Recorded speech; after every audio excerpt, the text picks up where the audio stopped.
Good evening, ladies and gentlemen. Welcome to Arena Stage. Thanks so much for being here. How are you all doing this evening? Good, good. My name is Seema Sueko, and I serve as the Deputy Artistic Director here at Arena Stage. I'm curious, how many of you, well, first of all, how many of you have been to Arena Stage before? Great. How many of you just saw Anything Goes? Okay. And how many of you have come to one of our civil dialogues before? Oh, this is terrific. So some of you have heard our little intro previously, but for those who are new, I just thought I'd contextualize a little bit about why we're doing these civil dialogues. About a year ago, Amitai Etzioni, the wonderful gentleman to my left, approached us, and he was feeling perhaps how you might have been feeling, that we in our country seem to have lost the art of being able to have a civil dialogue with people with who might have different perspectives from ourselves. And he was curious whether we could create a structure to very intentionally rebuild the ability to have conversation. So we started doing these dialogues. This is now, is it the 6th with this one? And thank you so much for taking your evening to engage in a civil dialogue. And since the whole point of it is about conversation, it's about speaking, sharing your truth, and then listening and hearing someone else's truth, I'd like to just take about a minute of your time before I turn it over to our panelists for you to each turn to someone you did not come here with and just share why you came. 30 seconds, and the other person listens, and then reciprocate in the other direction. So, all yours.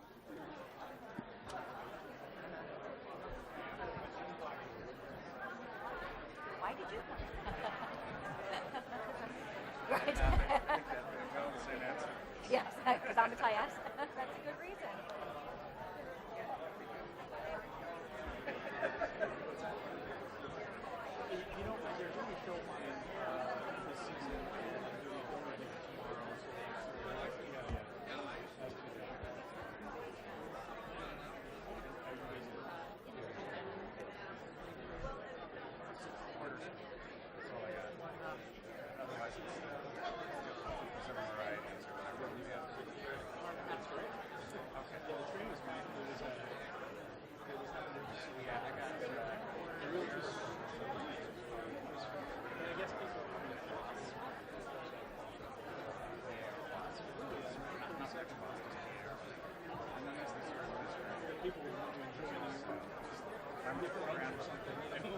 Great. It looks like you all had a chance to share a little bit and hopefully listen a little bit. So one little reminder, which is if you have a cell phone or any other noise-making device, if you could put it to silent for the duration, we'd appreciate that. And I turned it now over to Professor Amitai Etzioni. Thank you. That's right. Yeah, thank you, Seema. Thank you very much. It indeed has been a very productive collaboration with Arena Stage. And we had several, I believe, truly good conversations, and all, without exception, very civil one. We had one recently between people who supported President Trump and people who opposed him, a session called "There Are No Deplorables Here." You can see all our previous conversations on tapes, which are on Arena Stage archives. And I'm sure we're going to have an equally civil conversation tonight. Just to be absolutely sure it was civil, we're in a theater, there are trapdoors under everybody. And what I did not tell the panel before, where they end up if the trapdoors open. And this is a Chinese re-education camp. So I'm confident you're going to do well. In order to give the conversation a little structure, I'm just going to ask two sets of questions, but to be serious, these are accomplished scholars and activists and public intellectuals. They don't really need my guidance, but two things maybe can get us started. One is the question, we shouldn't really take the term being great for granted. The notion that the nation is great, at least is open to the interpretation that somehow we are superior, that we are better than others. If everybody's great, then nobody's great, right? So the only way you can be great if somebody ain't so great. And that leads to all kind of possibly chauvinistic and aggressive behavior. So one part of the question is maybe it should be just be a normal nation without any claim of greatness. But if we are going to be great, then the question is, what does make us unique? What makes us exceptional? I should just remind that one of the first people to use that term about the United States was Alexis de Tocqueville. So frankly, he had a fairly odd notion what makes American exceptional. And he had the notion that we are very good at commerce, and we're not too much bothered by art, science, and culture because we are all so hardworking. He thought that was wonderful. I'm not sure all of us feel exactly that way. And then, of course, President Reagan came up with this notion of shining hill, the shining city upon the hill. So with that, I'll turn over to my colleagues here. We have the tradition of not introducing people because your bio is in the printed program. So would you please take us from here? Well, thank you, Amitai. And so anyway, I was just going to say thank you to Amitai and Arena Stage for hosting this important conversation. I guess maybe my first thing, I maybe contest a little bit with you, Amitai, that I think we can strive to be our best and to fulfill our ideals without necessarily suggesting that other countries can't. I think there's room at the top. I think we should all, in every nation, and expect every nation to aspire to a set of fundamental values, including basic human rights and liberties. And I like to think that one of our great founding documents, the Constitution, and I work at a place called the American Constitution Society, so it's obvious that we embrace that document. But in the preamble it says, we the people, in order to form a more perfect union. It doesn't mean we're there, but we're trying. And I think it is the process that is so valuable.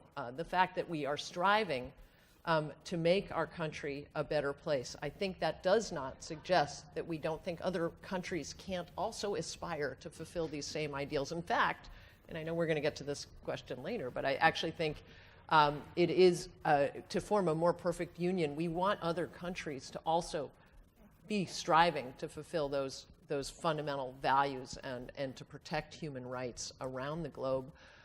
It makes it more possible for us to actually have a more perfect union. But to give us a sense, because you said you want them to fulfill the same values? Well, I think the respect for fundamental human rights is these universal. are not Should American, be universal. But these are not American values. I think they're both. Okay, all right. American values and universal values. I think I think the Constitution and those values of the Enlightenment are ones that are universal. Thanks. I agree with pretty much everything you've said, but I think that there are people who will listen to that and continue along the lines that Amitai just produced. And they'll say, well, we're not Americans, folks abroad, and yet we feel like we're very deeply invested in what the United States does and how it does it and why it does it and the decisions it makes and the ways in which it frames choices. And the reason for that is power. We are a very powerful country, in addition to being one based on the ideals that I think you did a superb job of articulating. And I don't think we can run away from that. I think that to try to do that would be in a way to project a kind of false humility onto America and not act in accordance actually with our responsibilities as a very powerful country. So I guess, in the end it all comes back to Aristotle. You should be as proud as you should be of what you are. And in this case, since it's the United States of America, this pride has as well not only a backward-looking sense to the achievements that we have made, for example, being, I think, an exemplary country in the protection of freedom and liberty, and also a country that has helped others to expand their own freedom and liberty, but also an aspirational aspect, which is to say, and this goes directly, I think, to Carolyn's points, we have a sense that we can do better. And it's a good thing we've had that sense. Because if you go back to the time of the Constitution and you say, how would that map onto our society today, we would immediately notice all the injustices that would be perpetrated. And I don't have to give you a list, but think about it. And yet, somehow, that document and the spirit behind it contained the seeds of its own improvement. And it wasn't always easy, and it wasn't always peaceful, God knows the Civil War. But it's still something that kept us together, and I think it still does keep us together. Before I ask Tony to proceed, I should say, some of you may know James Fallow. Fallow was going to join us, and he's really a man of his word. So it turns out he had a commitment on Sunday in California and on Monday, but he was still willing to fly in tonight, come us, and fly back to California on the red eye because he did not want to welch on his commitment. So I told him that we'll forgive him if he comes some other time. And Tony Appelbaum generously agreed to step in, so thank you especially for that. Of course. I think the question, what is so great about greatness, the simplest answer is that it has it all over mediocrity. But I'll go back to the man Reagan was invoking, the moment he was invoking the shining city upon a hill. The colonists who come over to the Massachusetts Bay Colony, they have come over on a purposeful mission to create a model society, a perfected, godly society, the one right way to run a society. And they're going to do it here in Massachusetts Bay, and then Europe will take notice and move its own societies in line with the model. And they get here, and they start in, and the English Civil War hits, and everybody forgets they exist. And they spent the next 100, 200 years struggling through. All of a sudden, the world isn't paying attention to their errand into the wilderness anymore. They're not anybody's model. They're a colonial backwater. And it's in those couple hundred years, as Americans struggle with an imperfect society, where they go through controversies and schisms, they struggle with injustice and slavery and war, that America reconceives of its mission. And rather than having the single perfected godly society, we move toward trying to become a more perfect union, one which continually struggles with its imperfections. And ironically, it's in the abandonment of that sense that there is one correct model that the United States will, or that Massachusetts Bay will exemplify, and the rest of the world will pay attention. It's in that abandonment of the project that the rest of the world actually starts to pay attention. Long before American power rises, American ideas start to travel back across the Atlantic. One of the founders of my magazine distilled the American creed into what he said was the schoolyard proclamation, "I'm as good as you be." I love that Emerson sort of distills it that way, and I think of that as an American creed and a universal creed and a bold claim, and it is that claim I would suggest which is the seed of greatness.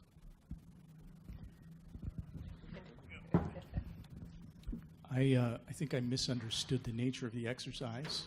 I received an email that said that I should prepare remarks to the question, what makes America great? So I did. I apologize in advance for the lack of spontaneity in evidence by reading these remarks. And I also apologize for their dyspeptic nature. In this era of unprecedented synergy between perception, cognition, technology, and finance, we are more and more beholden as individuals, as societies, to the vapid sloganeering that masquerades now as political rhetoric, now as impassioned argument. Propositions about America's greatness abound, whether that greatness lies in its energetic polyglot diversity or its total commitment to the animal spirits of the entrepreneurial process. Some say we're great when we resemble the nation of our past that used to make things and put people to work. Some look to the future, to an America in which we can all truly and finally do as we reasonably please, whether that's making as much money as we want or using whatever bathroom we want. I am not interested in American greatness, in large part because the last 50 years have seen the rise of transnational power that renders discussion of national greatness, American or otherwise, quaint at best. Transnational power, by which I mean that still proliferating body of entities and interests whose innovations and practices define the true political order of our time. Sometimes people refer to this power as capitalism or the corporate state, both terms which belie, I believe, the complexity of the system now giving shape to and reaping benefit from most human lives today. Indeed, the system is mature, as evidenced by the devices it has given us, not only capable of rerouting our thoughts, but monetizing the very process of consciousness itself. In response to the increasingly exhaustive reach of this unspoken totalitarian regime, the rise of contemporary authoritarianism is a perfectly logical consequence. The demos, or the people, have long been disillusioned by the so-called democratic process, a process that sings its own praises endlessly, yet remains entirely ineffective at offering any meaningful check against this transnational economic cancer. Justifiably disillusioned with democracy, the demos yearns, not irrationally for a savior, but rationally for an effective point of purchase, whatever it may be, against the spreading of this desperate and fatal affliction. The canniest and crudest of our political actors recognize the legitimacy of this, the people's desire, and respond to it, however, cynically, while the most measured, nuanced, and admired of our leaders seem to have no clue what is really being asked for, and offer instead the promise of useless moral triumph, further individual franchise, the righting of admittedly grievous historical wrongs, and the celebration of identity. The burdens we face as a civilization are manifold and dire. I don't need to explain that to anybody in this room. I won't burden you all with my personal laundry list. For expediency's sake, let's just take one: the world's aquifers. They're drying out. By 2050, almost 2 billion people will no longer have access to groundwater, clean or otherwise. The attendant destabilizing global migrations will pulverize the infrastructure and very notion of the nation state. The transnational regime, however, is already well situated to make proverbial hay from the resulting chaos. Our situation is grim and the prognosis is bleak. It is in that grave spirit, and without intending any disrespect to this esteemed panel, that I decline to offer any comment on American greatness. Well, that's very much appreciated.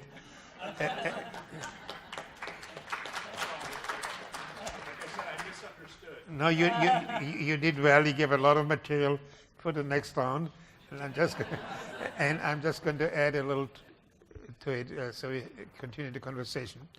So let's talk about the question: who appointed the United States to give the world a liberal order, and how much should we invest in home? The way Michael Mandelbaum would argue that the best way for us to lead is making our society better, or by bringing rights and democracy to other nations. But to make it a little more specific, I'd like to use one example, and that is something I don't think everybody in this room is completely familiar with. That is something called freedom of navigation assertion. That is that the United States, especially the Pentagon, is taking the position that the United States is in charge of securing free navigation on the 7 seas of the world, on any place in the world. And if any country, it doesn't matter friend or foe, including, for instance, Canada and Chile, puts any limitations on the freedom of navigation, the United States will send its warships to violate those arrangements and publicize the fact that you said, for instance, you would like to be notified before a ship with nuclear weapons comes through our borders. The United States says that is violation of freedom of navigation.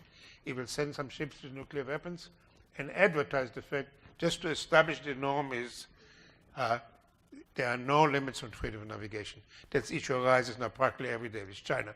Now, here's 2 ways of looking at that. One is freedom of navigation is indeed a wonderful good. It allows commerce, it allows freedom of movement of people. It's a public good. Why shouldn't a country, a powerful country, support it? On the other hand, you can ask, who appointed the United States to be in charge of bringing order to the world, and for it to judge when a limitation is legitimate or not. So maybe when we do the other round, those of us who are not yet transnational, as we can warm our way up that way, maybe we look at that example and at the other one, the much bigger one. Is it our duty, it is our place to bring our understanding of democracy and rights to other nations? At one point you said, well, these are universal values. Well, the Germans think that social and economic rights are part of the Universal Declarations. That's not the American view. So even on rights, I think there are different interpretations. That depends. I think some Americans think that. Well, so I think Ed raised some very interesting points that are directly relevant to this conversation, because the first thing that I started to think about was about climate change, and about the drying up of aquifers, and about the impact on people who are desperate for water, who are now moving, who are looking for a better life for their families, who are seeking to avoid starvation, and they are becoming refugees. There is civil war across large swaths of obviously in Syria, but it's spilling over, and so many people are affected by the issues that are raised by failing to address this catastrophic environmental issue. Those are the kinds of questions that cannot be solved by one nation. And I think the United States is unfortunately not as much of a part of it as it should be. But we have to be an instrument with other countries, and there are so many others that are recognizing, whether it's self-interest or whether it's humanitarian because of the impact that it's having on so many people. That is the kind of issue that has to be resolved through unified efforts of many nations. And so, I think your example about the issue of navigation is one where, it seems these are also questions that need multilateral responses rather than dictatorial approaches. But I think without that kind of recognition that we cannot impose one answer, but we also are suffering the consequences if we don't join in these multilateral approaches to address what I think is so clearly the most significant issue facing our planet for the foreseeable future. Should we be in Afghanistan and Iraq promoting democracy? I don't really see that we are promoting democracy in Afghanistan and Iraq. Should we?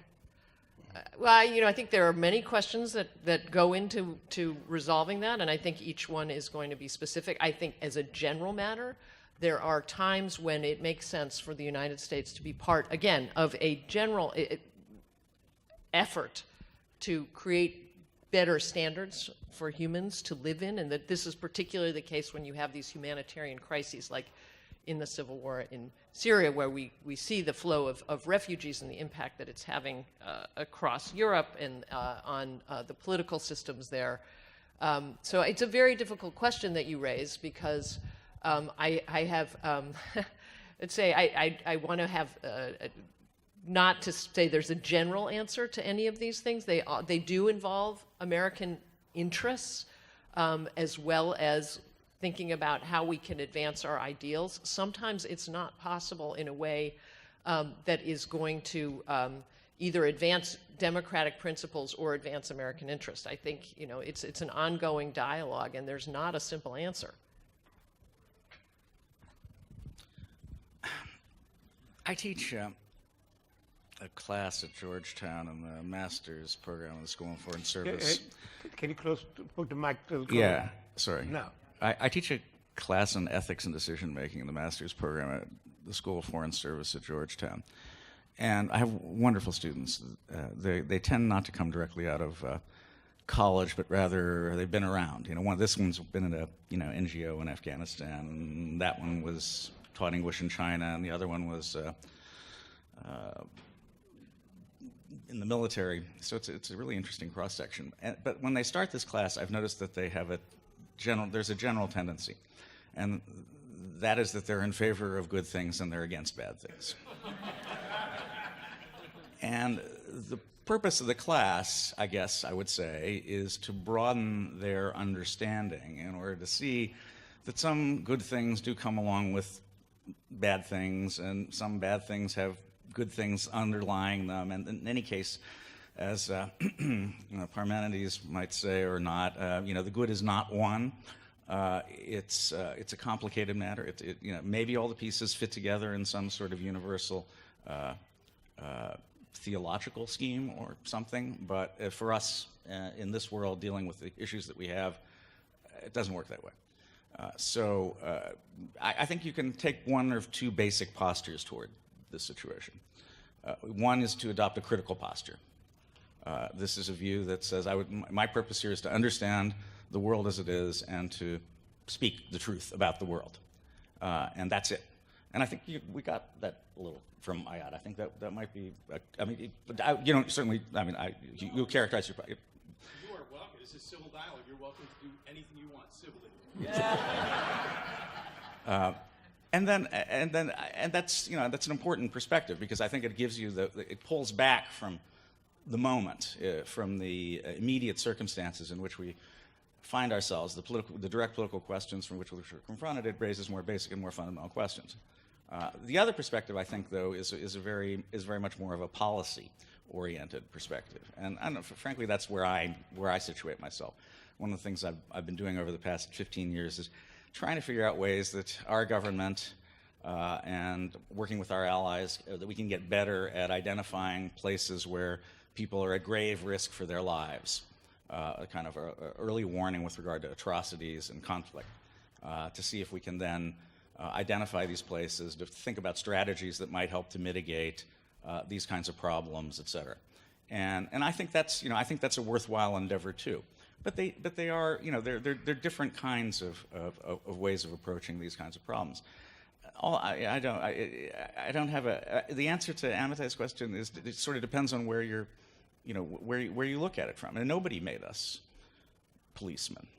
The United States became the enforcer of this sort of freedom of navigation by more or less a handoff from the Brits, and that wasn't any kind of a sociable handoff. That was about a power in decline, namely Great Britain, and it was about a power on the rise, namely the United States. And the rarity, the interesting thing about this is that this was actually rather peaceable handoff of power, which is not the norm when one power is declining and another power is rising. So when we think about these kinds of things, I think if you're dealing with it at the policy level, you're really just asking the question, how can we get through this? How can we make this better? If people have problems with some of our freedom of navigation exercises, they will voice them. But I think the fundamental principle in that particular case is one to which nations have in principle agreed, and somebody's got to do it, and we do it. No, I'm sorry. I don't want to go home feeling I'm a complete failure as a moderator. It's 100 years now since President Wilson felt we're going to bring to the world democracy and human rights, or at least democracy. Since then, there has been a major aspiration of various presidents, and we sent often our military to get us there. We won the war in Afghanistan in 3 weeks, but we stayed there with $500 billion and endless lives lost because we wanted to turn them into a Switzerland. We discovered very quickly there were no nuclear weapons in Iraq, and we stayed there to rebuild everything in the American image. It's been our aspiration, our legitimacy, that we are going to bring democracy, if necessary, at the point of a bayonet. So even for our friend Francis Fukuyama, when he talked about the march of history, that we are all nations naturally going to become American. He said some nations are stuck in history and we have to give them a little shove. Do we need to give nations a shove? I'm going to answer your Iraq question. And I think we went into Iraq for security reasons that turned out to be absolutely mistaken. But we stayed. Yeah, and we stayed. And why did we stay? Well, I think we were naive. I think we thought that it would be possible to bring, quote, shock democracy, a term that I heard around town at the time, to Iraq. That this would be, you get rid of the dictator, you impose a constitutional structure, yes, from outside, and then the Iraqis take it for themselves. This didn't work. But I don't think the impulse behind it was either imperialist or vile. It was the thought that perhaps we could do something that would make life better for Iraqis. The alternative, I suppose, if you're responding to a very serious security problem, is to go in, take out Saddam Hussein, I don't know, a couple rungs of Ba'athist senior generals, and then give the keys to the third guy down and say, okay, here's the place, go do with it what you want. We won't interfere in your internal affairs, so whatever repression you care to impose on your people is fine with us. And you know what we're going to do to you if we catch you pursuing WMD. I mean, it's not where we were in 2003, and I don't think it's where we are now. And I think we do, we should make an effort in circumstances. That's not to say that we're going to go out and look for countries whose leadership we should overthrow in order to attempt to impose democracy where obviously the soil of civil society has been systematically destroyed by a brutal dictatorship. That's not the plan, but that's also not really the choice. I've been thinking today of my great-grandfather who was young and stupid and brave and booked a voyage over to France 100 years ago to drive ambulances behind the lines, and went back over to France 25 years later and fought his way up the boot of Italy. I don't know why he did either of those things. He didn't live for me to ask him.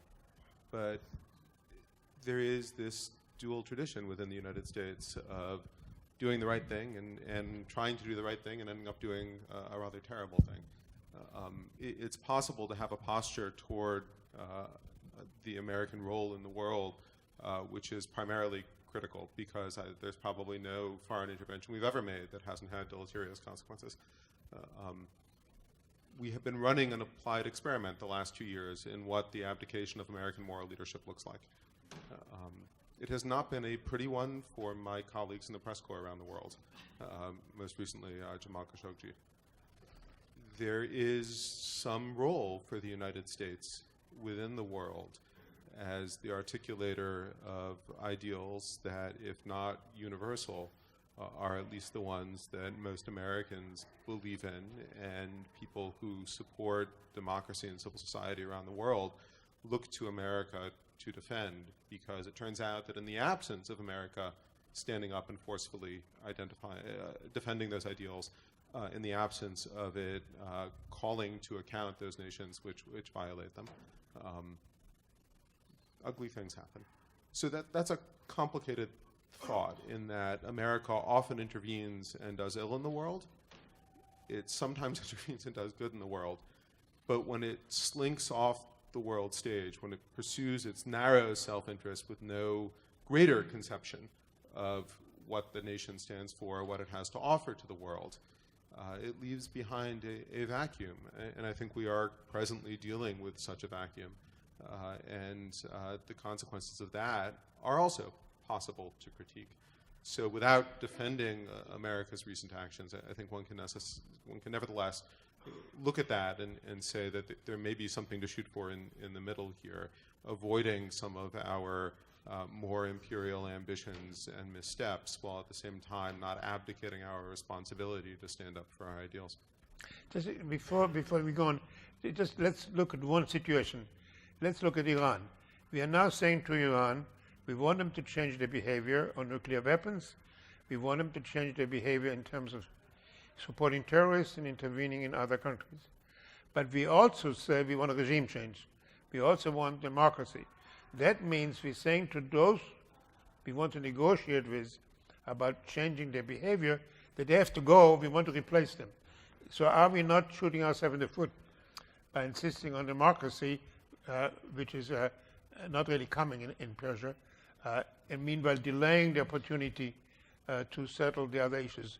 In Syria, for the first 4 years of the war, we said we will not negotiate unless as a precondition Assad will leave. Now, usually asking the other side to leave doesn't make for very good negotiation starters.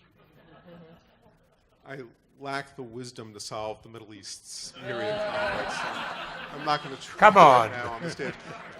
What I'll say is, yeah, you know, we're hypocritical. We regularly ally ourselves with terrible and brutal and repressive regimes because we think that the alternative is allowing some other brutal and repressive regime within a region to do things that we find either inimical to our own interests or to be even more catastrophic. We strike deals with regimes at the same time that we're pressuring them to change. We tell foreign leaders that we hope one day that they and their system of government disappear. At the same time, we sell them weapons. We do this stuff. This is what the United States has always been. And then, to me, the question becomes, what is the alternative, right? One alternative is a kind of a Pollyannish worldview in which you go around wishing that every other government in the world was a liberal democracy with a robust civil society. And the other is to descend into a kind of a brutal realpolitik in which you no longer press these societies to change or to bend toward justice over time. And hypocrisy may be the least bad option among those three. Maybe you should take the medical oath. At least do no harm. You know, here listening to this conversation, I'm reminded of the Thucydides thing, which you know, the strong, you know, exert as they can, and the weak comply, right? And so the question, you know, I didn't take Todd's seminar, but a deep dive in the history of Bretton Woods provided the lesson, which is that, you know, for those of you who don't know, you know, after the Second World War, the United States basically propped up the world economy by guaranteeing the price of gold at $35 an ounce, and you know, for 30 years or so, countries around the world could come to America to get dollars for their gold. And what it did was it stabilized the world market, it stabilized the world economic system, but it also put the dollar at the center of the world economy because it provided the US dollar became the framework for anybody doing anything anywhere, which had distinct, clear, realpolitik advantages, and which also allowed, because that dollar, you know, when you ask your mom for money, it always comes with strings. So it's the same thing. People are asking the United States for money because they need dollars. It comes with strings. I don't know that the conversation about moral goodness is a particularly, and I mean this respectfully, I don't think it's a particularly nuanced, or I don't think that there's any real reality to that question. I don't think we do things because we're actually better. I think we may think we're better, but we don't do things unless there's a reason for us to do them. And so perhaps that's hypocrisy, or perhaps that's, you know, cognitive bias, right? Daniel Kahneman, basically we're just looking at things and reaffirming our own biases. So I don't know how that's a response to your question, other than that's what comes to mind. I'll turn to the audience in 1 minute, but I'd like you to clarify your transnationalism. So when we think about that, you see, academics live on splitting concepts. So some of us, when we talk about transnationalism, we talk about, like you, about cross-national agreements, like the climate, like the Paris Accords, which is many nations coming together and making an agreement, but still these are nations who are the citizens. But some other people talk about like a United Nations government, where decisions are made on a much higher level, and there's some of them use the term supranational. That's what Europeans try to do, is turning ever more power to Brussels. And so part of the populism, some of us feel, is a result of this supranationalism.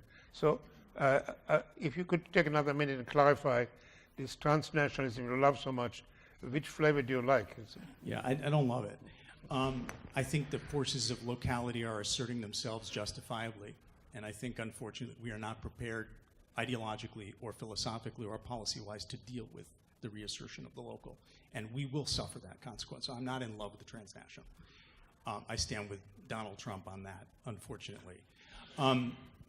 I think that the question of what is the transnational, I mean, we can have parse definitions, and I think I'm just using it as a way to open up the possibility for talking about the fact that what's facing the world, as Caroline said, is not going to be solved by an individual nation, and that itinerant capital is really at the root of so many of the decision-making modalities that are at work in the world today, whether on a policy front or on a behavioral front amongst the wide array of the populace. That is, that their neurological function is being transformed by the devices that we're using. Though that neurological function is being transformed in accordance with algorithms whose sole goal is economic optimization. That's what's happening to the social body.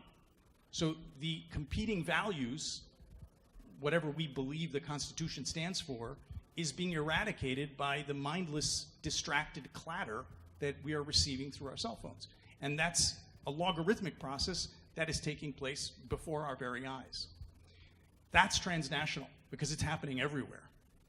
And yes, do we want to blame Apple, or do we want to blame Google, or do we want to blame SAP? I don't know. I'm not, admittedly, yes, a critical stance. No. I mean, I'm reaffirming what you said. I want you to come to my class. They got a lot to learn from you.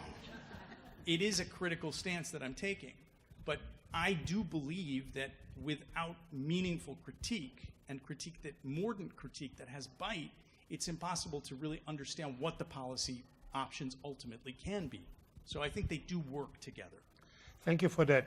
So if you could use this microphone rather than that one, any of you who want to make comments, ask questions, would you please?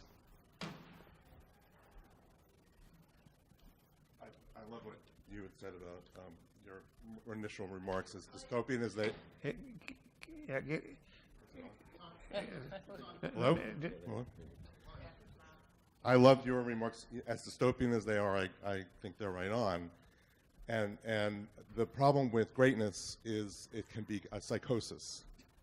And greatness in the Reagan era and before, I don't remember what great figures have used that. Was it Hitler has been quoted as saying that in early years? I don't remember.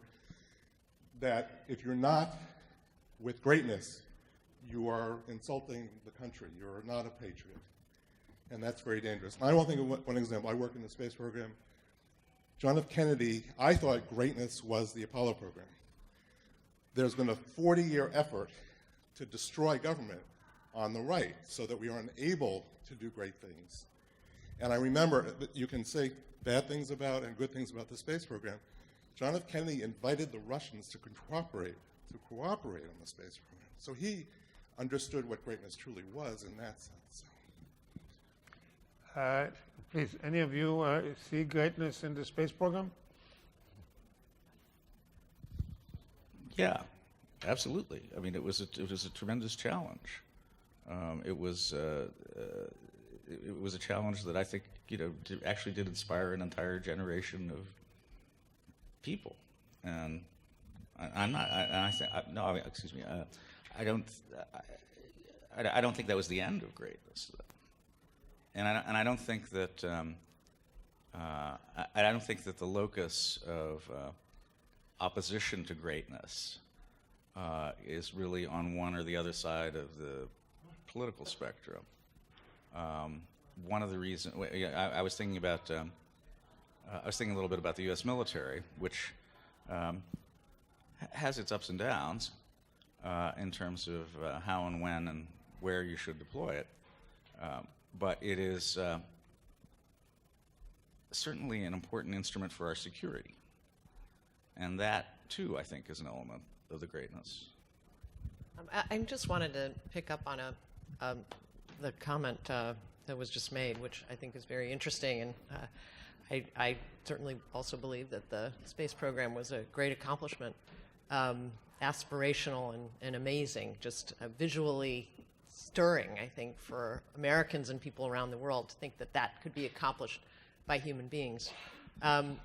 But I think your broader point is one I think it is a very important to reiterate, which is that I find it very unfortunate how the process of governing, of government itself, has been diminished and denigrated to such an extent.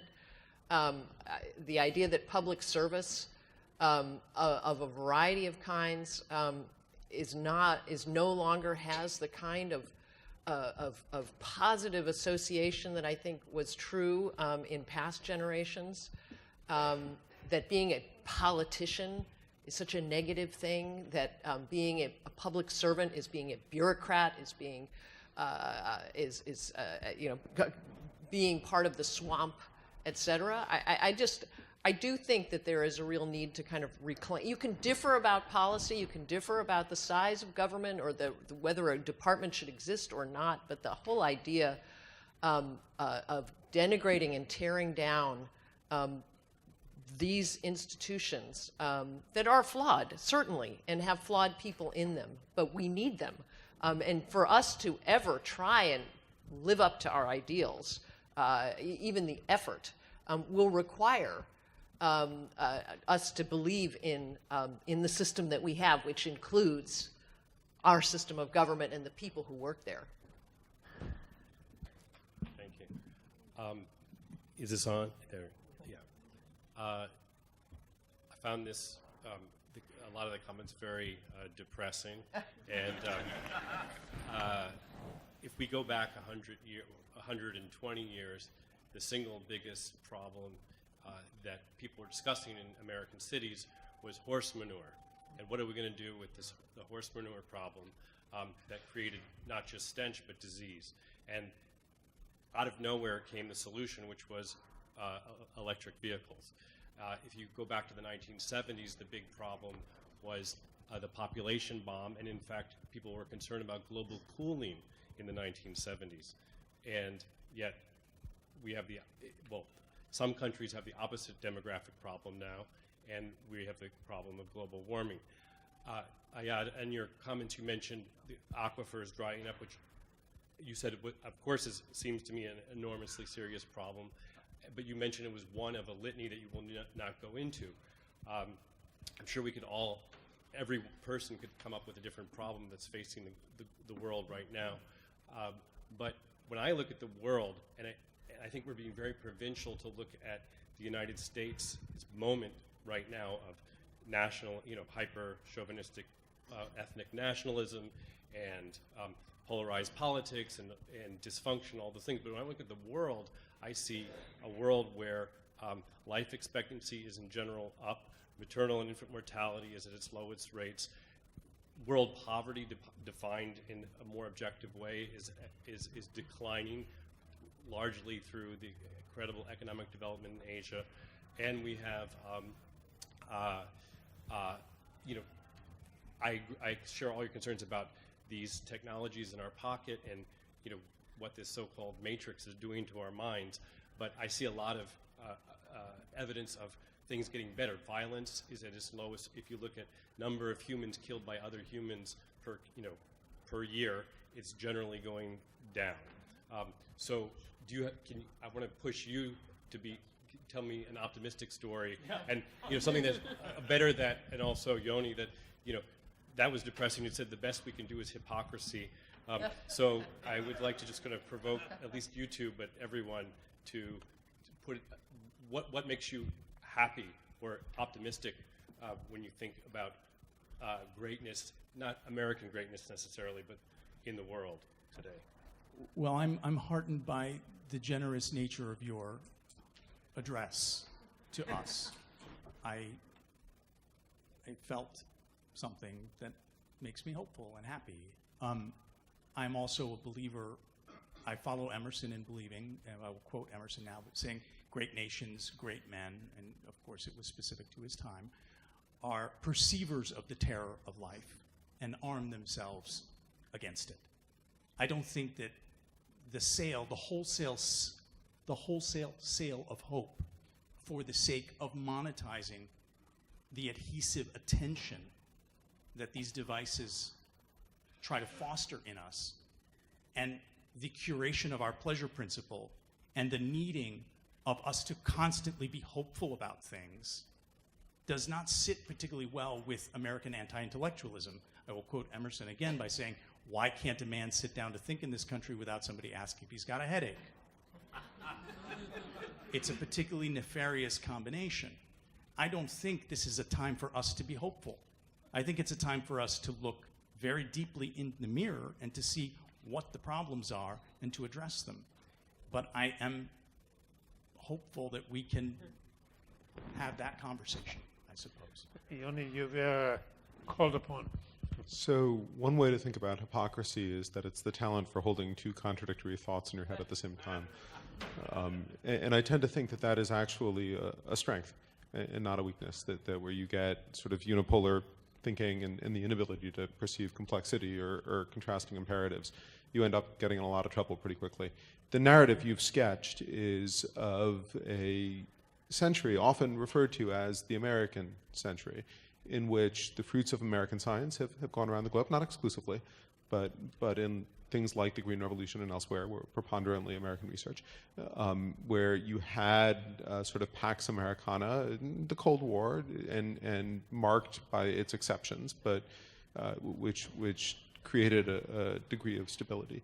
It is precisely because one can perceive the long upward arc of the latter half of the 20th century, and precisely because of how exceptional that is in the broad sweep of human history, that I am both hopeful for all of the signs of renewal I see at the local level in this country, elsewhere, the progress I can perceive, and fearful for it, because it proceeded for the last half century within an anomalous framework, one that does not actually line up with other periods of the recent human past.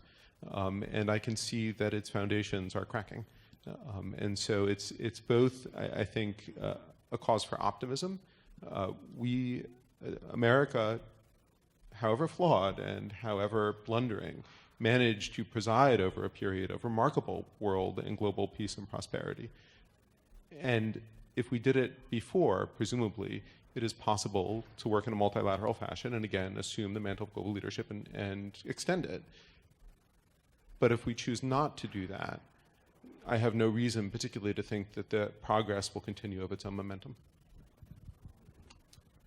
Yeah, I wondered if you could comment on the idea, looking at Switzerland, for example. That's a small country that's purposely kind of disengaged, maybe, from world politics. Or not from world politics, it's a venue to do things, but it doesn't really have a foreign policy. Its foreign policy is disinterest. Norway is a country... No, it's foreign policy's interest. Well, oh, very good. Yeah. You're welcome. Is there anyone else I can set up? Sorry. So you look at Norway, it seems to be aspirational in the world stage to do good, to actually do something positive. So one wants to be engaged, one wants to be disengaged. They're both small. Can either of them be great compared to the United States? Maybe consider that in the context of the Paris Climate Accord. Well, anyway, do we want to rise to the... I think there are a lot of things about Switzerland that are great. One of them is the ICRC, the International Committee on the Red Cross. Let me tell you something about the International Committee on the Red Cross. If you are a combatant and the ICRC knows that you're up to something, is it going to call you out to others in the international community? No. It's not going to do that because that's not its mission. Its mission is to visit prisoners and to see if they're getting the kind of treatment they deserve, et cetera. So again, this is a case of, can you have a set of only good things, or do you have to take something else along with them? So in that respect, in its ability, I think, to hold a neutral standard and get players in conflict, armed conflict, to agree that that is a neutral standard and they're not favoring one side over another, that is a remarkable thing and a great thing. Norway punches way above its weight in terms of the advance of a a normative agenda of the kind that we've been talking about here. It's not. It doesn't do so uniquely. I mean, I think there are a lot of countries that have been quite proactive, including other small countries on my issues. For example, the Netherlands, Denmark, on conflict prevention, atrocity prevention, have been, stellar. I mean, at the forefront. I mean, these are species, I suppose, of greatness. But it is also true of Switzerland that they basically sat out the 20th century and let the interest compound. And that turns out to be very good business if your other choices are to be some other European country during the 20th century. And Norway is blessed by extraordinary natural resources of a kind that, when burned, lead to other problems. So, I mean, I guess what I want to say is that we live in a world of mixed bags. And I think, without getting all economist David Ricardo on you, if we could each stick to the things at which most others would agree that were pretty good, we might actually make some progress. I just add one line as a Jewish child born in Germany. Switzerland and Norway didn't stop Hitler.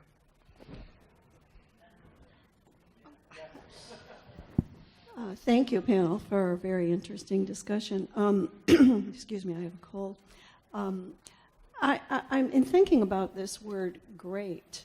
I think that what I have found trouble personally, and perhaps many of the others in the room have now, is that great America's greatness now, if we can talk about that as something we all would like to see, seems to be associated only with winning. And that to be great, you simply have to win, which means something else has to lose. Others have to lose. Perhaps even the rest of the world, as it would appear our current leader would like to see.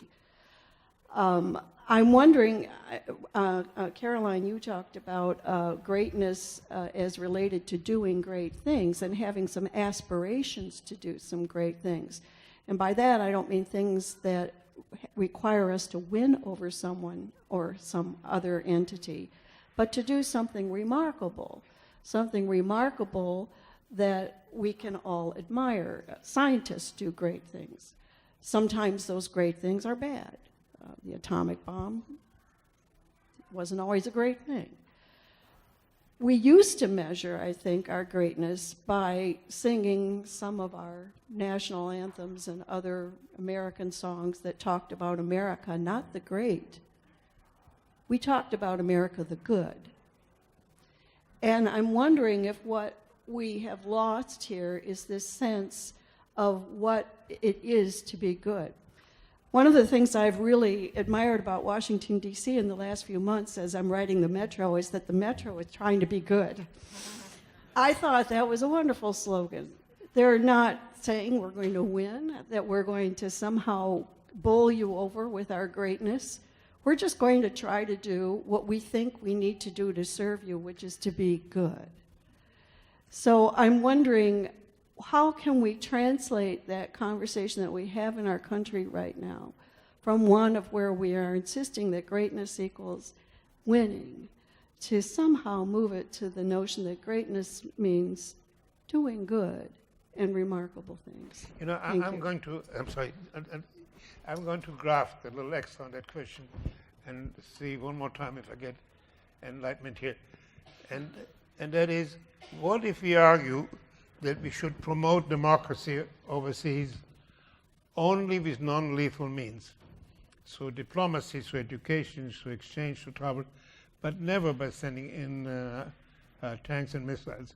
Because if you look at the record, whenever we used armed forces to promote democracy, a lot of people got killed, at least 600,000 in Iraq, and many more wounded, and we're still very far from a democracy. So what if we try to do good without using force? Well, I think that's much preferable. I'd have to say a comment on something Todd had raised earlier about Iraq in terms of trying to go in and sort of impose a democratic structure on a civil society that's not prepared. And I think we've certainly seen some evidence in Eastern Europe of the places where it's been easier or harder, what kind of the pre-conditions of having a democracy are. And I think in those circumstances where we have actually used the moral suasion and other types of mechanisms to advance a vision of democracy, to support through diplomacy, through education, through actual financial support for civil society in a whole variety of ways. I think we can look at the Baltics, and you look at Slovenia, and you look at other places where there has actually been, post end of the Soviet Union and its satellites, a real taking hold of democracy. And I think that is, we can't claim that, but we could certainly say that we assisted in it. And I guess to go back to the original question, which I thought was just absolutely right on, when I think of the preamble of the Constitution, which I think it should be read more often by people because it's really a beautiful part of the document that lays out this aspirational vision, not in competition, not as a winning strategy over other nations, but really as a way of perfecting or attempting, believing that trying to be better is the goal of the society, is the goal of the government, to try and ensure that we have a system where we can become better. Not that we're there already, that we're the best. And I think that the whole slogan of America is great, or Make America Great Again, which brings up so many negative associations in the association of those phrases with despots in the past. I think it is just one to avoid. Make America better? That seems a better slogan to me. Todd, are you going to, anybody else wants to join? It's a great question, and part of the paucity of the imagination of the present administration probably is its inclination to conceive of these things in zero-sum terms, where there is always a winner and always a loser.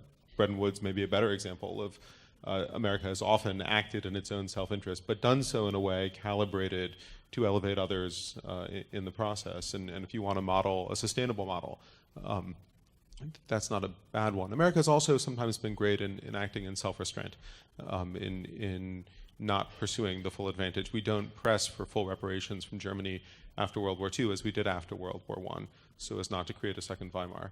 Right? So there are moments where American greatness is in what we don't do as much as in what we do. But, and this is the tricky part, to advance our ideals solely through moral suasion and force of example is sometimes to countenance profound injustice. This country spent 70 years with the North trying to persuade the South through the force of moral suasion that slavery was an unrelieved evil, and ended up with a war that killed 750,000, and yet I cannot conceive of that war as a tragedy. It was necessary, and to have asked those held in human bondage to have waited another few generations until the rest of America got its act together would have been profoundly wrong. And so there are moments, but the horror of war ought to teach us all a little bit of humility and to think very hard before applying American military force at home or abroad in the pursuit of justice, because the cost is always so high. But that's not to say that it's not a price that's ever worth paying. You want to go next?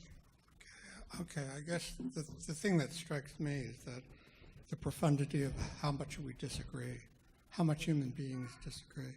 I mean, we may disagree about what it means to make America great, but I'm not sure we're going to get any closer if we say we'll make it better, because then what would make it better? Because people disagree about what makes it better.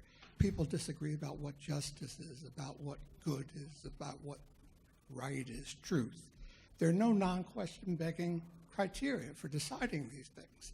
What we have is people disagreeing with each other, and I don't see anything particularly wrong about that unless and until we stop talking with each other, unless and until we grow so intolerant that we cannot stand the mere fact that people might disagree with us.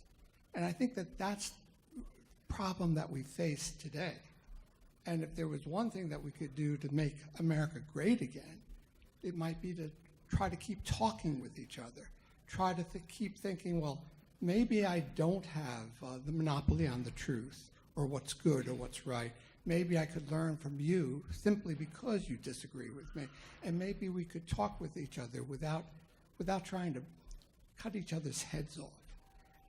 This, I think, is from time immemorial. It's biblical. We're not going to solve these problems, but we might be able to manage them in such a way that we can live together peacefully. So that's what I would want. Can I just have a quick comment? I mean, I don't disagree with you at all, but I think maybe I just see the framing differently from you, because I think that the idea of saying America is great doesn't allow for dialogue. Yeah. It means that we are already there, and I know what it is, and any viewpoint you have is wrong. It's sort of America, love it or leave it. And so I absolutely think what you've said is profound, is that we have to be able to keep talking to each other. We're always going to disagree. But the question is, have I already decided from the beginning that I know what's right and I'm always going to be right? There's not even really a point in having a dialogue. I don't think that there's a point in having a discussion unless you think that you might be mistaken. What's the point of it otherwise? But because you think you might be mistaken doesn't mean that you can't have a belief. I have a belief, but I may be mistaken about it. So let me first say that's why we're here. That's why we created that series, very much in spirit of what you said. But I like to return to my colleague earlier about some good news. So we just did a major study of what we call moral dialogues. And we pointed out that something odd is happening, that nations can have a conversation about moral issues, which are not idle and not just ships passing each other at night. It's kind of odd at the beginning because you think you can imagine a family around a dinner table having a conversation. Well, these days, even those are not easy. But to think about a nation of 300 plus people having a conversation, it seems at first odd. But when we looked at it, here what we see.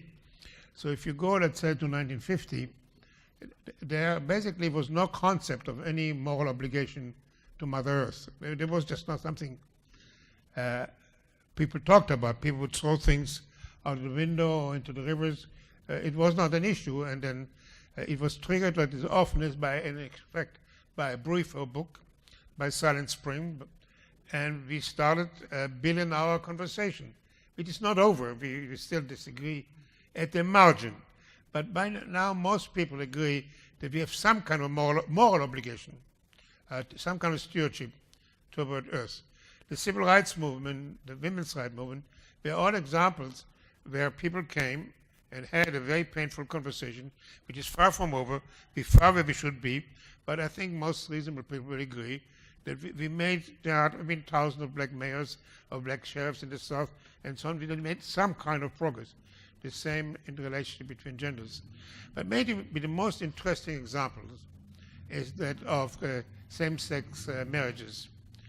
It took 19 years between the day President Clinton signed a bill of the Defense of Marriage Act, which defined marriages between a man and a woman. And 19 years later, the Roberts Court declared same-sex marriage as legal. So over 19 years, we can track how public dialogues led to the change of a moral consensus, what is right. And so I think at the moment we have, in effect, a profound moral consensus about what is the proper role of the presidency, about nationalism.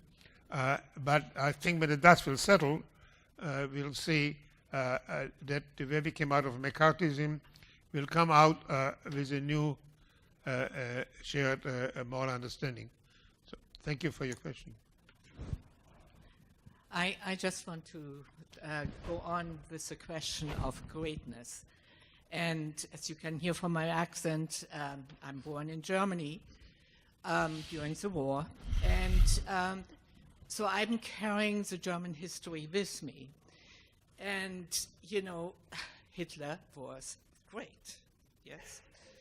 I grew up in East Germany under Stalin. I was a child under Stalin. Stalin was great. So when I saw the word, what makes a great American, it really bothered me. Because like you said, greatness is not a good thing. Like you said, we have to learn to be humble. Being humble. If you think about a scientist or think about the space program, you know, these are not people who say, I'm great. These are people who believe that they can do things. And to do that, you need humbleness, certain amount of it. And so the word great really, really bothered me. And so I just, you know, when I hear it from time, it really hurts. And so I just was a little bit perturbed. Let me first apologize to you. This is completely my fault of using that term. We kind of have that tension between flagging an issue and using some terms which people recognize and then using words which here and there offend. I'm certainly sensitive as having somewhat similar background to what you're saying. But in a moment we'll see if the panel wants to add something, but maybe we'll take another question.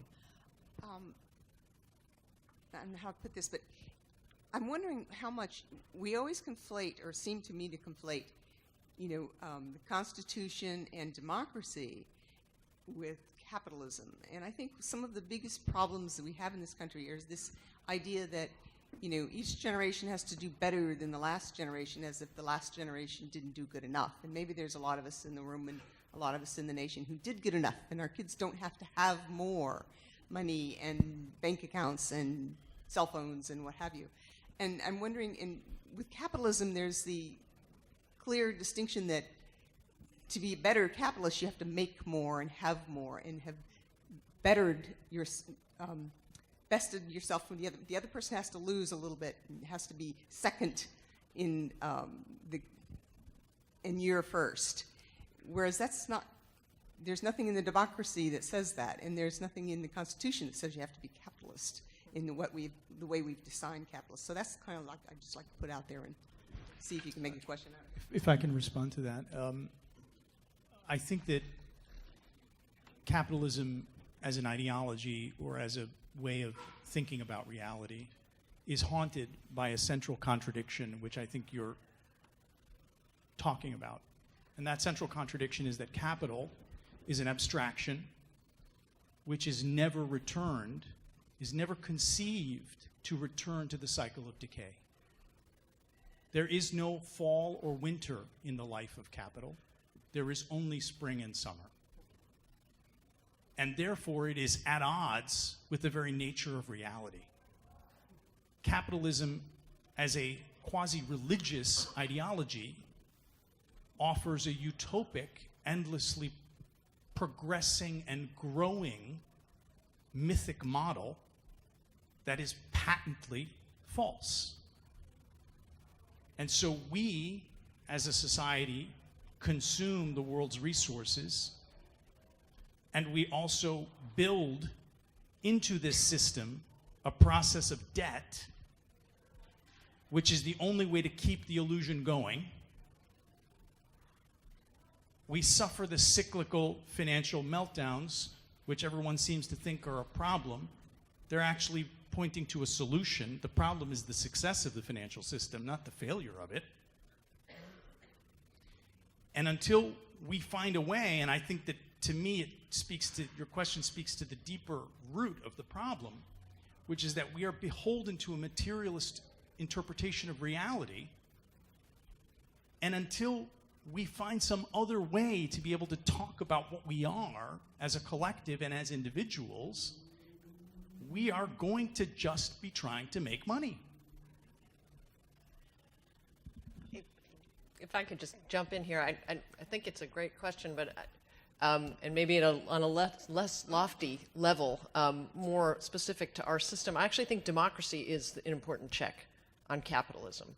And we saw in the 20th century, during the Great Depression, how Congress addressed some of the greatest problems by passing the most significant legislation on financial sort of restructuring, minimum wage laws, and allowing people to join unions, and establishing Social Security, and then in the 60s, Medicare, Medicaid, Obamacare, all of these things where our efforts through democracy to address some of the worst excesses of capitalism, and to ensure that there is a system where people have better shared opportunities.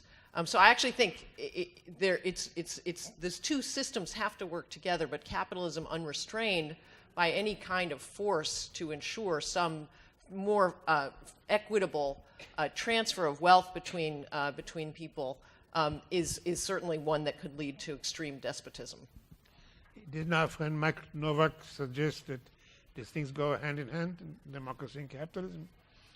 Yeah, and that's something that is increasingly in question, whether maybe there's an authoritarian form of capitalism which is not quite as dependent on the free flow of information, et cetera, through the market as maybe has been thought. And I don't know; the jury is still out on that question. But actually, I did want to come back to the previous question. There's this question that lingers, and it is, what is the role of the individual in history? And I think that some people have said, well, history is the history of great individuals, and what they mean by great individuals is neither morally good nor morally bad individuals. They mean powerful individuals, and you mentioned Hitler and Stalin in this context, and you're right. But I would also say Churchill and FDR. So to ask the question, is someone powerful? Is someone influential? And to ask the same question, frankly, of nations, is only to ask half the question. It gets you the formal answer: powerful, great, etc. But it doesn't give you the content. What's that individual or what's that country about? What does it stand for?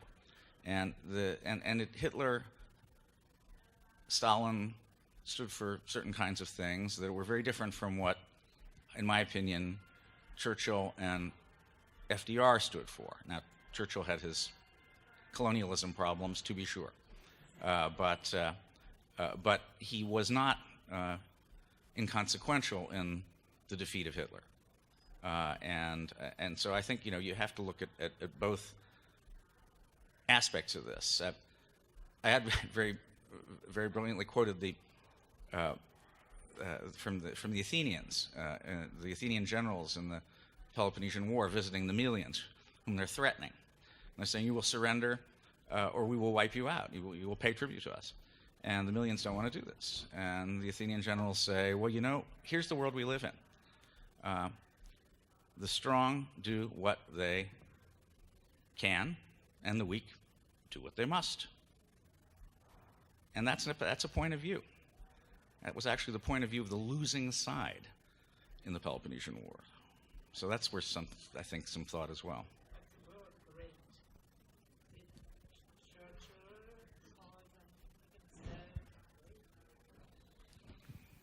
I think when Churchill, the question is, did Churchill call himself great?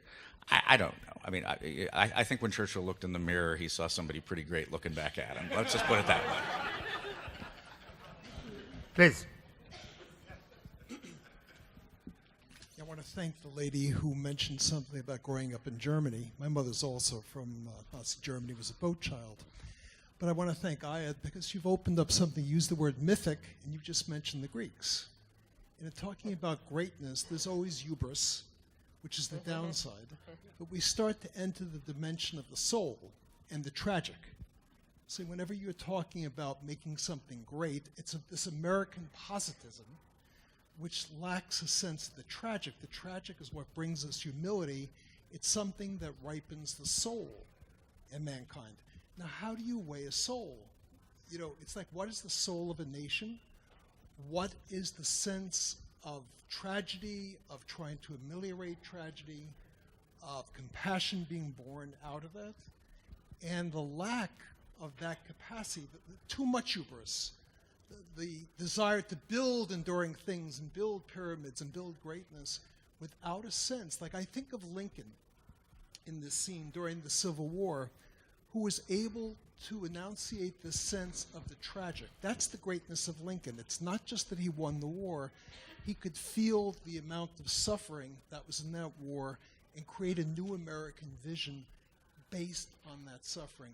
We don't have the poets with us, and I don't just mean nice rhyming poetry, that can find a soul. We're losing our soul. What is the soul of America at this point? So let's talk about greatness of soul. You look in the life of Gandhi, you say, there's a great man, he died tragically, but there's something about soul. Let's talk about soul, not necessarily religiously. We can be a little more Greek with this, but what is the essence or the depth of what we are, and how does life bring that out?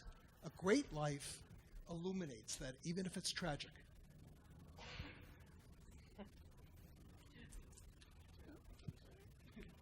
Well, there seems to be universal agreement, so we'll take another question. Well, I felt I couldn't leave without commenting on your basic premise, which everyone seems to agree with, that we must have a civil dialogue and that somehow that takes priority. I think under the context of the present administration, which doesn't have a clue of what real greatness is, and they are white nationalism is being bragged about, I can't deal with the 30 or 35% of people who support that kind of a concept. I will say several decades ago, I voted for the opposite political party that I support now because they valued country over party, and I think that's just not the case anymore. And in the last election a few days ago, we could have gone out and tried to do the persuasion vote, but no. We got at the vote of people who believe in what America really stands for. So maybe 10, 15 years ago, I would have agreed to this, but unfortunately, I think we're past that point. I'd like to know what people I'd like to respond to that, sir. And maybe if we can continue the dialogue for a minute. Sure. 35% of Americans, you can argue it's 30 or 40. It's a lot of good people, a lot of human beings. So maybe they've been misled, but many of them are suffering. They lost their jobs, and we told them we're going to get them other jobs. We didn't. We told them we're going to represent them, but the representatives respond to people with their pockets rather than to the masses in the streets. They have been fear-mongered of immigration and crime. They don't have the college education, many of them, to see through the lies Fox tells them. So the question is, should we write them off and say, you are bigoted people, or we should say, everybody is redeemable, and we should especially reach out to these people because we should hear their pain and understand that their pain has misdirected them in their expression. Now, aside from the moral issue of not writing off a third of our population or more, there's a political question. They're voting. So even if you didn't expect my moral argument, writing them off turns out not to be very good politics. I don't say write them off, but I'm still waiting for one Trump supporter to admit that they made a mistake. And why are they voting against their own interests? This is what kind of drives me crazy. These people are voting against their own interests.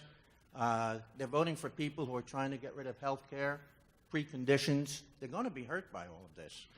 And I guess I just can't communicate. Maybe you can help me, but I can't deal with it. Okay, we're getting very close to the witching hour, but I'm not going to let you go home without answering one more question. And in the process, please also address the last one. And that is, in the end, there is a budget, and we can't do everything.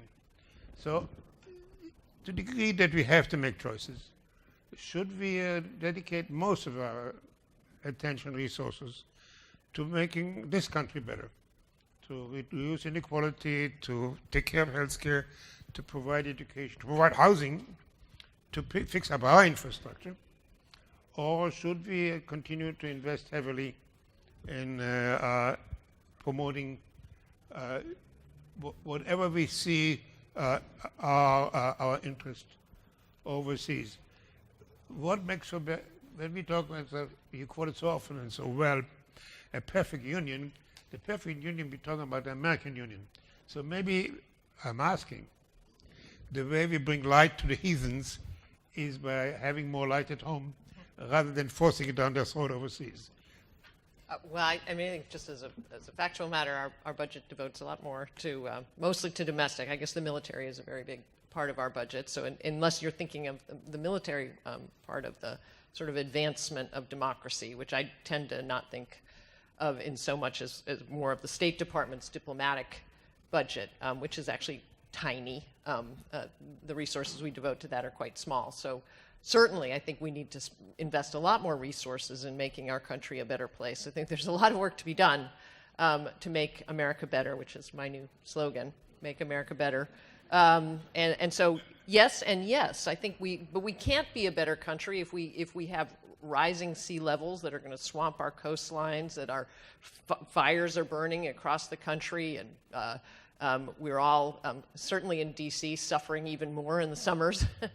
hotter summers, worse storm seasons. So I think we can't really separate these issues. I think we have to be engaged in the world. We have to resolve collectively with other nations these transnational problems that none of us can solve alone.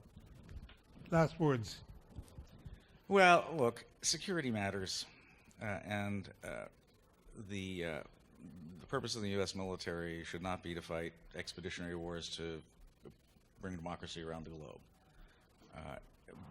The purpose of the U.S. military should be to deter bad actors and, when necessary, to prevail over them. And I think that's important. Now, I'm not giving up on the normative agenda just because I don't think it's achievable by military means. I don't think there's a contradiction between saying that freedom is indeed the best condition for human beings and acknowledging that there are limitations to your ability to take action that causes these conditions to be enjoyed by human beings. It is not a matter of hypocrisy to aspire to a particular ideal and yet to recognize that you're likely to fall short of it. It's the difference between a kind of sense of what should be versus what is. And we should always judge what is by what should be, even though we have a lot of disagreement over what should be. Because if we don't, then we're merely being complacent and self-satisfied. And that's no place to be. So in the post-war era, America worked in concert with other nations to establish a framework. And that framework was imperfect, but it was a framework based on fundamental human rights, a framework which attempted to, in some small way, suppress the flames of religious and racial bigotry, one which tried to rein in some of the excesses of capitalism. We tried to create a set of ground rules that would profit us by profiting the world, by making the world a more prosperous place, by making the world a more just place, in the belief that that was the kind of world in which the United States would thrive, and it was also the kind of world that the citizens of the rest of the world deserve to live in. If that is our moral vision, then I think that there is a path to greatness, not as sort of a zero-sum contest, but as America claiming a role within a world of actors in which all of them gain greater freedom and liberty to act as they would by our assistance in establishing a fundamental fairness. To the extent we abdicate that responsibility, to the extent that we don't restrain powerful forces that act in transnational ways, to the extent that we don't address ourselves to problems that are too large for any individual state or people to tackle on their own, then we are eroding that foundation. And we are going to be left in a world in which America can thump its chest very loudly, but will be merrily demonstrating its own impotence. And so that is a sort of a fundamental challenge. But again, it's one that resolves the tension that you have expressed, Amitai, by suggesting that fundamentally, if America acts in this way, everyone can gain, and that is something which is worth pursuing, however imperfectly. I don't have anything to offer, but it's a great question. I don't know what the response would be. Well, you enriched us earlier. So maybe, yeah. In December, we're going to go dark to let you celebrate your holidays. These are being perturbed by such conversations. But we'll get together again, and I hope you all join us on January 14. It's going to be a Monday, in which we're going to ask the question, must we be tribal? The role of community in our personal and collective life. And be a special treat for me, because I'm going to leave this chair and let somebody, a wiser, moderate, and I'm going to sit over there and really be able to participate in the conversation. So please help me thank this wonderful, complicated discussion. Thank you very much.